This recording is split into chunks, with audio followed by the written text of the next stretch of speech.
पूरे मामले को देखा जाए, पहले तो यह था कि बॉर्डर पर तनातनी की स्थिति थी, लगातार कंस्ट्रक्शन को लेकर बात हो रही थी कि एक दूसरे के एरिया में दखल दे रहा है भारत चीन, और इसको लेकर तनातनी बनी हुई थी। लेकिन बाद में फिर से जितने अधिकारी थे वो बैठे और मामले को शांत करने की कोशिश की। लेकिन अब इस बीच एक खबर आ गई कि 3 सैनिक भारत के शहीद हो गए भारत चाइना बॉर्डर पर। इसको हम किस तरीके से देखें? क्या अब चीन बौखला गया है? वो लगातार जिस तरह से कोरोना का संकट हुआ सबने उसे ब्लेम किया, वो सारी बौखलाहट अब भारत की सीमा पर दिखाई दे रहा है।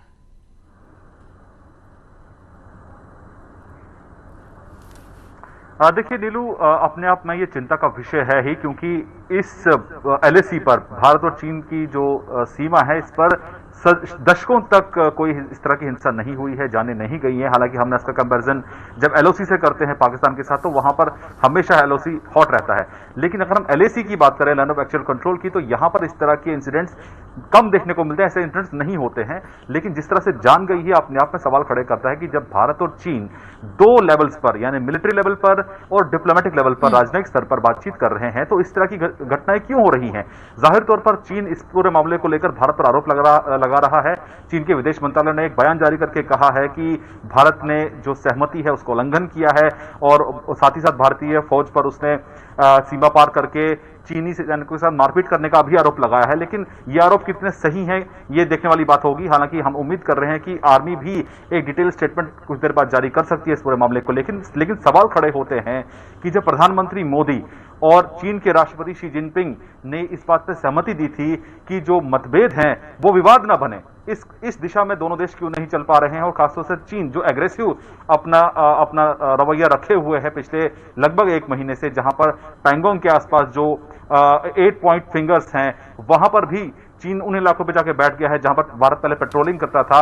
वहां से चीन पीछे हटने को तैयार नहीं है। हालांकि पिछले दिनों हमने देखा कि कोर कमांडर लेवल पर जो बातचीत हुई थी उसमें काफी हद तक सहमति बनी थी, और चीन की तरफ से भी कहा गया था कि मौजूदा गतिरोध डोकलाम नहीं बनने देंगे। तो कहीं ना कहीं चीन अपने उस बात से पीछे हट रहा है। तो कहीं ना कहीं समझा जा सकता है कि जिस तरह से कोरोना को लेकर कोरोना काल में सब लोगों ने उंगली उठाई थी चाइना पे, तो उसे चाइना कहीं ना कहीं बौखला गया है, और भारत की तरफ से भी बिल्कुल शैलेंद्र, और ये भी खबर आ रही है कि जिस तरह से बॉर्डर पर दोनों सेनाओं के बीच में झड़प हुई है, 3 अधिकारी, 1 अधिकारी और 2 जवान शहीद हुए हैं भारत के। क्या चाइना में भी किसी तरह की कोई कैजुअलिटी हुई है? क्योंकि अगर ग्लोबल टाइम्स की खबर की बात की जाए, उनकी तरफ से तो यह कहा गया है कि भारत की तरफ से ही तमाम बातों का उल्लंघन किया गया, और नतीजा यह रहा कि वहां पर इस तरह के हिंसक झड़प हुई है। तो क्या खबर, क्या अपडेट मिल रही है इस मामले को लेकर? देखिए, इसमें 2 अहम बातें हैं नीलू। पहला तो ये कि चीन के साथ जो झड़प कल देर रात गलवान वैली में हुई है, उसको लेकर भारतीय आर्मी की तरफ से जो स्टेटमेंट आया गया उसमें थोड़ा बदलाव किया गया। नए स्टेटमेंट में कहा गया है कि कैजुअलिटीज दोनों तरफ हुई है। इंडियन साइड में 1 अधिकारी और 2 जवान शहीद हुए हैं, लेकिन जो चाइनीज साइड है वहां पे कितना हुआ है यह क्लियर नहीं है। लेकिन अंदाजा लगाया जा रहा है करीब 4 से 5 उनके भी सैनिक इसमें उनकी जान गई है। लेकिन बड़ा सवाल यह है कि गतिरोध की नौबत आई क्यों? दूसरी बड़ी बात यह है कि दशकों से भारत चीन सीमा पर गोली नहीं चली है। कल के इंसिडेंट में भी गोली नहीं चली है। इस तरह के हमारे सोर्सेज बता रहे हैं कि दोनों जब झड़प हुई थी कल गलवान वैली में, वहां पर गोली नहीं चली है। माना जा रहा है कि जैसी मुक्काबाजी या पथराव हमें देखने को मिला था मई के पहले हफ्ते में, कुछ वैसे ही कल गलवान वैली में हुआ है।